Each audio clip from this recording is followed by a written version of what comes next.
How to turn on Play Protect in Google Play Store. This tutorial will show you how to enable Google Play Protect in just a few simple steps. First, open the Google Play Store on your phone. Once the Play Store opens, tap on your profile picture in the top right corner of the screen. From the menu that appears, select Play Protect. This feature helps keep your device safe by scanning apps for potential security risks and harmful behavior. Now, tap the gear icon in the top right corner to open the Play Protect settings. Here, you'll find the Scan Apps with Play Protect option. If it's currently turned off, simply tap the toggle switch to enable it. Once enabled, Google Play Protect will automatically scan installed apps and help protect your Android device from potentially harmful applications. And that's it.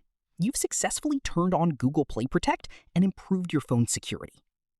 If this guide helped you, don't forget to like the video and subscribe for more Android security tips, Google Play Store tutorials, and easy step-by-step tech guides.